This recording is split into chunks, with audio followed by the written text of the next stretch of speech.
So guys, let's get into our tips for round 17. Big round this week, and we start on Friday night with a massive game, Collingwood v Essendon. So on Friday night, I've gone Collingwood over the Bombers. Saturday afternoon, I've gone the Gold Coast over North Melbourne.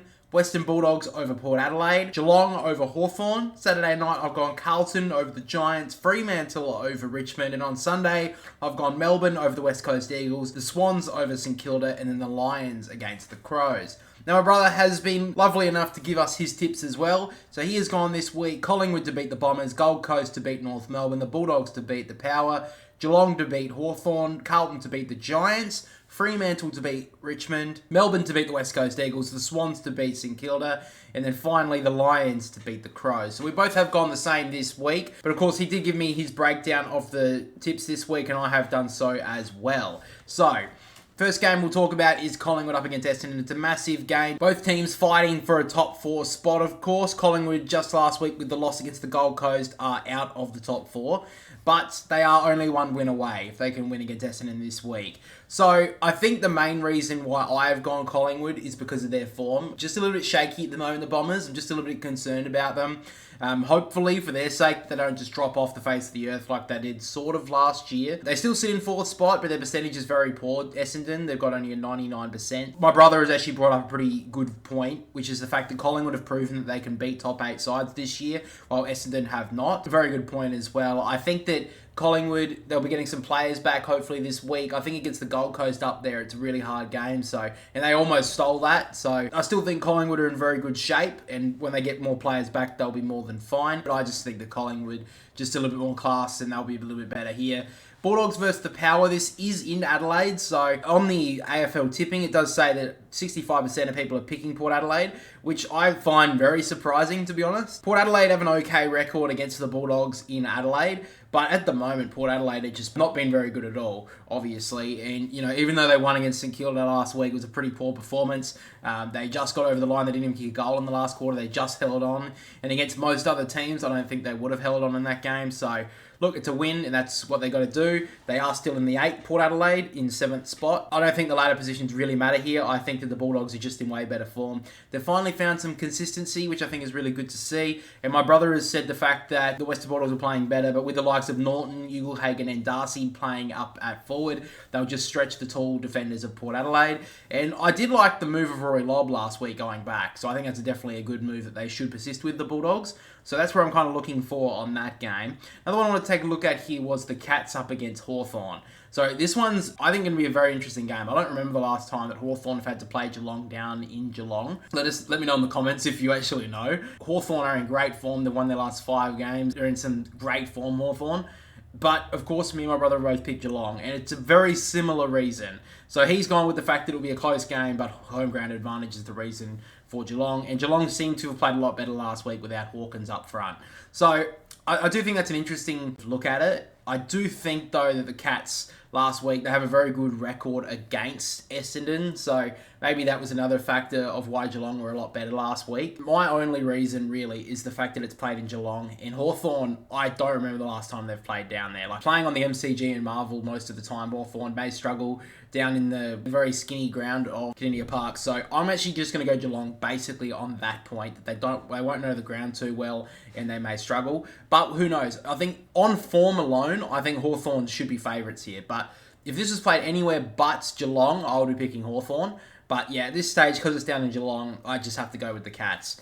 And another game I want to take a look at as well was Carlton up against the Giants. So, again, we've both picked Carlton. This is in Sydney, so maybe a little bit of a slight advantage to the Giants on that front. They've been a little bit better at home this year than away. But at the moment, can you really go past Carlton? Their midfield depth, like my brother has said, is way better at the contest. The defense will hold up nicely. The Giants just look all at sea. They're a bit up and down as well. They played pretty well against Port Adelaide, then looked pretty poor last week. They played pretty poor against the Swans the week before that as well. I just don't know where the Giants are at right now. This time last year, they were kind of making their way towards their push towards finals.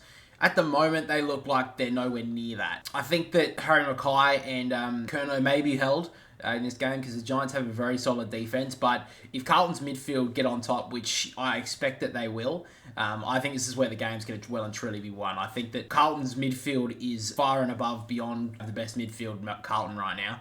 So if the Giants can't just stay level with that, they're going to get beaten pretty convincingly. I will be interested to see who Bedford goes to. I think that he'll likely go to Walsh. And I think that Chincotta probably go to Tom Green or Josh Kelly. That's probably my look. Maybe Whitfield. I feel like he had a lot of touches last week against the Crows, but didn't do a lot with it. So that may be another option as well. But one more thing I wanted to take a look at before we look at the ladder of our tipping comp was I wanted to try and bring something to the tips. And this week I'm going to bring it in. I thought it was a great time to bring it in 17 rounds into the season, but I thought it would be a good idea. So I wanted to pick the danger game for this weekend. So a game that I've tipped differently, or my brother has both tipped differently, that I think could definitely go the other way. So this week, I'm going to go with the North Melbourne v Gold Coast game. It's the danger game for this week that could go either way. I think North Melbourne, they're obviously bottom of the ladder, but they have improved a lot over the past couple of weeks. And the fact that this is at Marvel Stadium, I think says a lot about the Gold Coast. Now, they simply just have to win this game, the Suns. If they are going to be a finalist this year, they have to find a way to win this game. They're yet to win a game away from home so far this year, the Gold Coast. So this is the game that they should win. But I think this actually is a chance for North Melbourne to take a bit of a scalp. If they do win this game as well and Richmond lose, they will jump off the bottom of the ladder, which would be amazing for the Kangaroos considering how poorly they started this season. I think this is a real danger game, basically on the fact that North Melbourne are in pretty decent form. Gold Coast have been in great form at home, terrible away. So this being away, I think this is a very interesting game for both teams. I think that North Melbourne, probably Will Phillips, likely goes to Noah Anderson, maybe Matt Rowell. We even saw a couple of weeks ago that teams have been tagging Took Miller. They made the mantra of cut the head off the snake and the body will die. So that was a very good tactic. I can't remember who did that, but that was a very good tactic to use. But I think that's my danger game for this week. I thought it'd be a great idea to bring in 17 rounds into the season, but maybe that's something we'll incorporate into the tips going forward for the rest of the season. So, of course, like I said, we'll move on and we'll talk about the AFL tipping comp for our channel, of course. We've been doing it all year. We've had 14 people join. Obviously, next year when we do it, it'll be much bigger, so all of you guys can join. I think we've at least 5 times the amount of subscribers we had since the start of the year, so that's just insane. But of course, that does mean we get more people doing the competition, and that'd be great. But looking at the tipping comp at the moment, Brendan is still on top with the 96 tips. I don't think he's dropped off top position all year. I think a couple of times he's been drawn level by a couple of people, but he just continues to get the tips right. Seen him in the streams all the time. He's a great guy, and unfortunately, no one seems to be able to catch him. So at the moment, Brendan is on top with the 96 tips. We have Paul in second spot with 94, and then there's a huge gap from second to third. There's a 5-tip gap with Harvey on 89 tips, and I am on 89 tips as well. We're getting the 6 tips last week, so go me. I was one of the better tipsters last week, which is pretty surprising. Brendan got 7, so that's why he broke away. He got the highest in the whole comp. My brother is sitting in 7th spot on 87 tips, so a couple of tips off of me. And then down the bottom, we have a new wooden spooner at this stage. The Eagle wooden spoon, so Brooke's still on bottom, but Kirk has dropped down to bottom spot with the 4 tips this week. Not good enough from Kirk. He's got to do better than that.